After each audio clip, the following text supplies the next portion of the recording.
Hey everyone, welcome back to the channel. I appreciate you joining me today. So today's topic is one that is widely debated. Everyone has an opinion on it. It's whether you should pay off your debt or invest or a combination of both.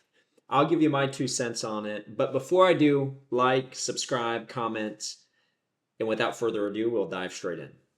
Okay, so this concept, whether you pay off your debt, invest, or do a combination of the two, everyone has an opinion on it, right? Depending on the advisor that you sit down with, some may tell you if it's above 6% interest, pay it off. If it's below 6%, don't worry about it. Some public figures like Dave Ramsey will tell you all debt is bad debt, eliminate it. And there's a bunch of different opinions out there. I'll give you my 2 cents, what I've seen, what I've encountered, and what I believe to be true with 100% conviction. So, first off, I'm not talking to people today that will follow the emotional decision no matter what. Okay? If that's the case, if you're that person, which is most of the people in America, then feel free to turn off the video right now, right? I won't get through to you. There's some people, and this is not a bad thing, but there's some people that doesn't matter what the math says, just owning debt, whether it's a credit card or an auto loan or mortgage or anything in between, just having any liability freaks them out, makes them nervous. It's always in the back of their mind. And what I would say to that person, pay it off, right? If you're going to be anxious for the next 30 years having a mortgage, pay it off. That is still some form of savings. It's not like you're blowing the money at the casino, right? So, with that said, the people that I'm speaking to today are ones that are like myself, and I seek to find the decision that it's mathematical, it's conclusive. This path will put me in the most optimal financial position down the line, without a doubt. That's the path that I'll take. And that path gives me peace of mind. Even if it means carrying some debt along the way, I get peace of mind knowing that I'm doing the most efficient, optimal thing I can be doing on behalf of my and my family's finances. Okay. So people get peace of mind in different ways. That's how I get it.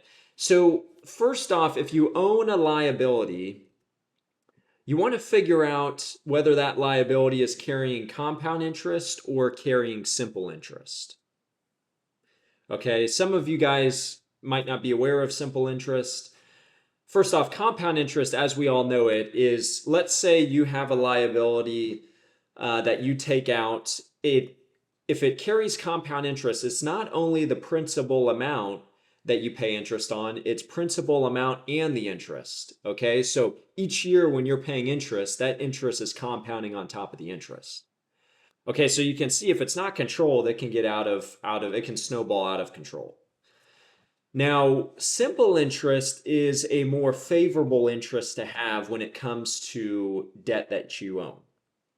Simple interest, the interest doesn't compound on itself. The only interest that you're paying on is the interest paid on the principal. Okay, so you have your principal amount, you pay interest on it, but the interest does not compound on top of itself. Okay, so your mortgage is set up this way, your auto loan set up this way, those types of consumer loans like a student loan, that type of thing.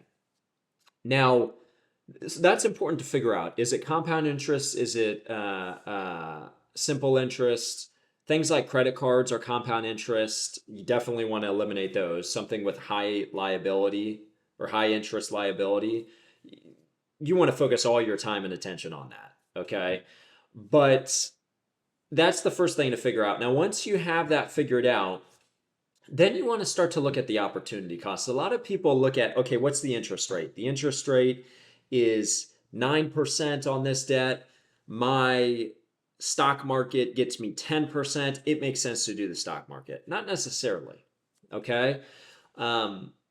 It's not a one size fits all, but what helps give me peace of mind when I assess whether I should make double payments on the mortgage or try to eliminate XYZ liability is I always look at the opportunity cost because this paints a black and white picture for me. Let's say, for example, you have a student loan that or a mortgage that you're making double payments on. And I've certainly had clients like this, and I've given them advice.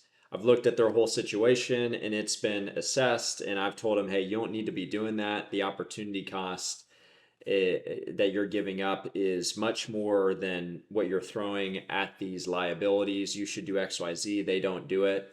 And it hurts me. It hurts me every single time to see it. So, what you need to look at is you're making double payments on your mortgage, your student loans. And let's say you're making double payments on your mortgage, a $500,000 mortgage, to eliminate it in 15 years instead of 30. You'll wind up saving you, I don't know, $250,000 of interest if you pay it off 15 years earlier. So you're like, hey, it's going to save me 250 grand. I'm going to do that. That sounds like a good deal. But what you didn't pay attention to is the money that you're sending towards those double payments.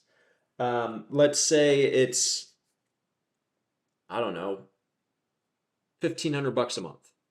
You're sending it towards those double payments, an extra $1,500 every single month instead of investing it. And you're not really missing out on much if you're sending it towards the mortgage instead of investing it, and you were going to wake up 5 years later and see what the investment was. And that's not really where the opportunity is. The opportunity is what the investment would have done 30 years from now, 25, 30, 35 years from now.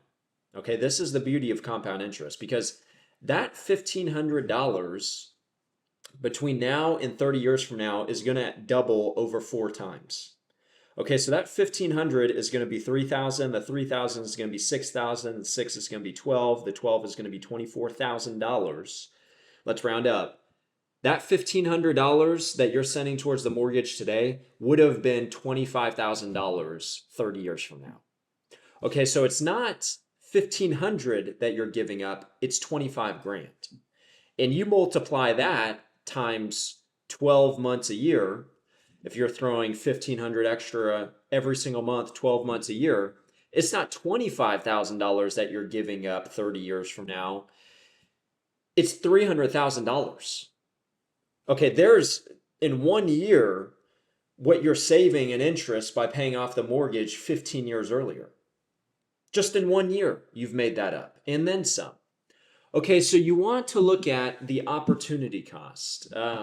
And this will help paint a much more black and white picture versus, okay, what's the interest? What do I think I can get in the stock market? That's certainly important, because the interest that you carry on your debt, that is important to know, and that is a good reference to compare.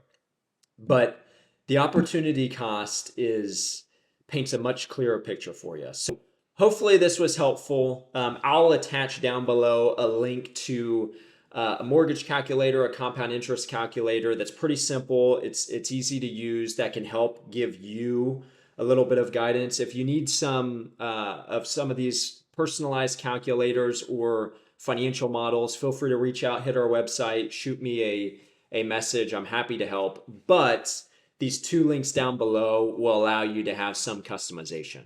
So until next time, have a great day.